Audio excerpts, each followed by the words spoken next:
Good morning students. आज जो आपकी एक्सरसाइज है 1.2 का बेसिक जो लिखा है, आज बेसिक थोड़ा बताऊंगा, उसके बाद में क्वेश्चन कराऊंगा। बेसिक है अभाज्य संख्याएं। अभाज्य संख्याएं को कहते हैं प्राइम नंबर। प्राइम नंबर क्या होता है? जिन संख्याओं के गुणनखंड 1 और दी गई संख्या स्वयं खुद होती है, अभाज्य संख्या कहलाती हैं। जैसे एग्जाम्पल है 2, 3, 5, 7, 11। अब मान लो जैसे कि हमने 2 लिया यहाँ पे, अब इसके फैक्टर जो करेंगे या तो खुद 1 1 हो जाएगा और या स्वयं खुद संख्या होगी 2, इसके अलावा कुछ नहीं होगा। तो इसको क्या कहेंगे हम? अभाज्य संख्या है।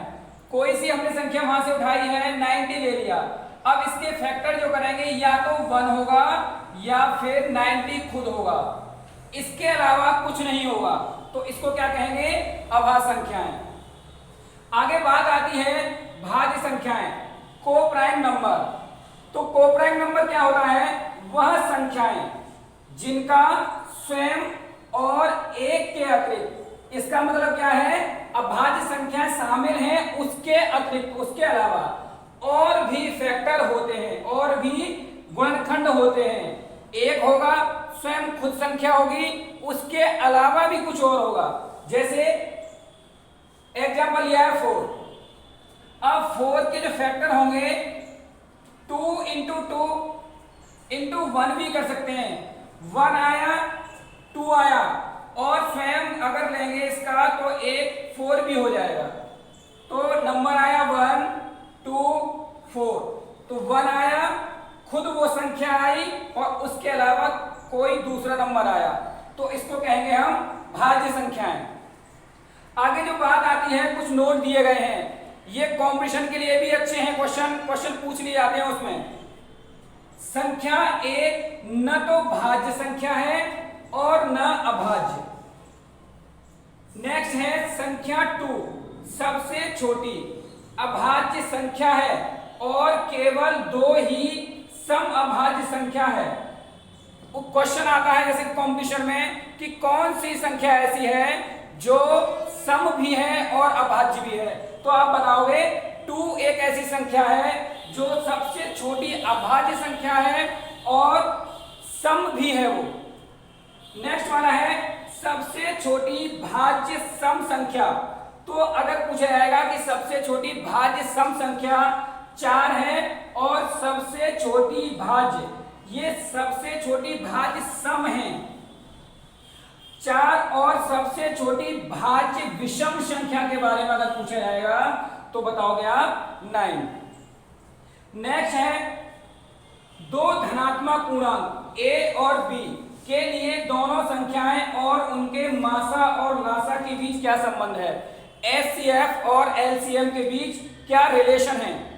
तो ये आपने पढ़ा होगा फॉर्मूला पिछली क्लासों में, पहली संख्या इंटू दूसरी संख्या इज इक्वल टू लासा इंटू मासा। अब यहां से जो मेन फॉर्मूला है वो यही फॉर्मूला है, इससे ही ये चारों फॉर्मूले क्रिएट होंगे।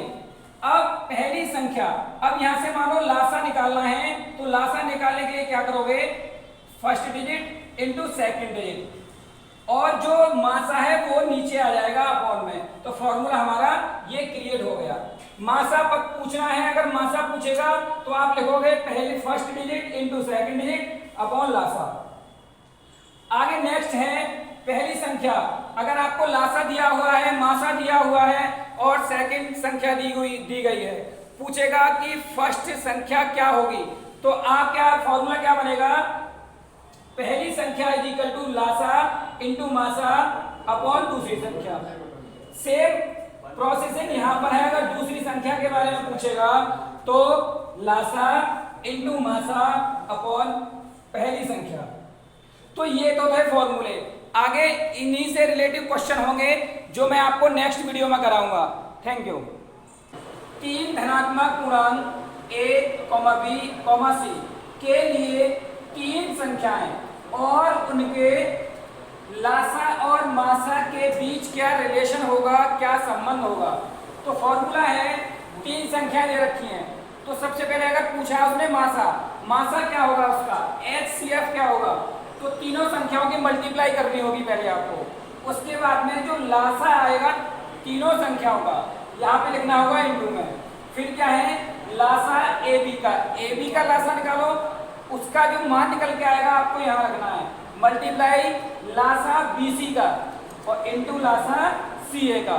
इस तरह से फिर इसका डिवाइड दे देना, संख्याएं कटेंगी, फिर आपके बाद आपको क्या मिलेगा, उसका मासा मिल जाएगा, उसका आंसर मिल जाएगा। अगर लासा निकालना है तो लासा ABC का लासा is equal to A into B into C, तीनों संख्याओं का मल्टीप्लाई इंटू मासा ABC का, इन्हीं संख्याओं का मासा, अपॉन मासा होगा पहले AB का दोनों संख्याओं का, फिर BC का और फिर CA का। तो लर्न करने के लिए आपको सबसे इजी है, अगर मासा पूछेगा तो यहाँ इसका अपोजिट लासा लासा लासा लासा, अगर पूछा उसमें लासा तो मासा मासा मासा मासा। अब आपको लर्न करने के लिए A, B, C, ये है साइक्लिंग। साइक्लिंग कैसे, सबसे पहले AB, उसके बाद में BC, फिर आना है CA, AB BC CA, यहां से आपका निकलेगा लासा। आगे क्वेश्चन है फैक्टर ट्री के द्वारा, आपका जो एक्सरसाइज में क्वेश्चन दे रखे हैं गुणनखंड वृक्ष। मान लो कोई मैंने डिजिट ले ली, आपका 100 ले लिया और 100 का करा रहा है कि इसका फैक्टर ट्री से इसके फैक्टर करिए, तो इसका फैक्टर ट्री 2 और 50। अब इसका तो फैक्टर आगे जाएगा नहीं, क्योंकि ये क्या है, कोप्राइम नंबर है। इसके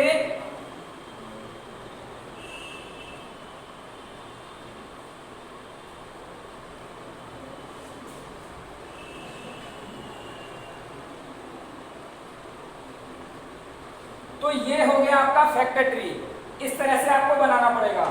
आगे 6 और 20 के देखो फैक्टर ट्री से, अगर मैंने आपको एक एग्जांपल लिया है, क्वेश्चन पूछ रहा है आपका एक्सरसाइज में, तो सारे क्वेश्चन इसी तरह से आपको सॉल्व करने होंगे। आगे है 6,20 के अभाज्य गुणनखंड।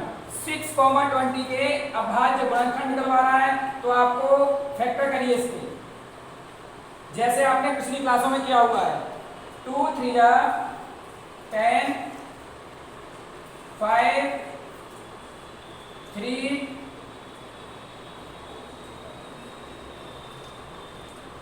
तो इसके फैक्टर क्या निकल के आए, गुणनखंड क्या है, 2 इंटू 2 इंटू 3 इंटू 5। तो ये क्या हो जाएगा, 2 की पावर 2 इंटू 3 इंटू 5, ये हो जाएगा आपका इज इक्वल टू 60। अब एक क्वेश्चन लिया है, बात आती है कि आपका एक्सरसाइज में क्वेश्चन नंबर दिया गया है 4। HCF दो संख्या दे रखी हैं 306 और 657, इनका HCF दे रखा है 9। तो पूछ रहा है कि LCM क्या होगा, तो इसका LCM क्या होगा। तो मैंने आपको अभी फॉर्मूला बताया था, LCM इज इक्वल टू दोनों संख्याओं का मल्टीप्लाई अपॉन HCF मासा। एलसीएम निकालना है तो दोनों संख्याएं क्या है हमारी, 306 इंटू 657 अपॉन 9। अब 9 का कर देना है इसमें डिवाइड करिए।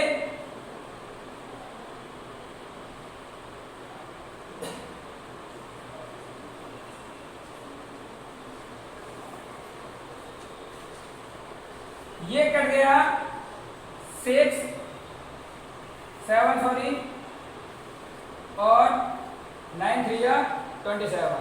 अब 306 का और कर दीजिए 73 का मल्टीप्लाई, जो भी इसका आंसर आएगा वो आपका क्या हो जाएगा, एलसीएम। ये आपको करना है। तो स्टूडेंट्स एक क्वेश्चन है आपका कि ये जो फॉर्मूला दिया गया है मासा ए बी सी का a into B into c into लासा ए बी सी, लासा ए बी का, लासा बी सी का, लासा सी ए का। अभी आपको एक क्वेश्चन है, गिवन है कि मान लो कोई डिजिट है 12, 15 और 21, ये 3 डिजिट दे रखी है आपको, तो इसका मासा निकालना है आपको। तो मासा कौन से फॉर्मूले से निकालेंगे? इस वाले से। तो फॉर्मूला आपका है ये वाला। अभी आपको क्या करना है? A into B into C, तीनों को करना है मल्टीप्लाई। लासा ए बी सी का, ए बी सी का लासा ये निकाला है, तो लासा आया है इसका 420। अब कह रहा है लासा ए बी का, ए बी का लासा निकालिए, तो ए बी क्या है 12 और 15, तो इसका लासा निकाला है, लासा आया है इसका 60। फिर कह रहा है लासा निकालिए बीसी का, अब बीसी क्या है 15 और 21, तो इसका लासा आया है 105।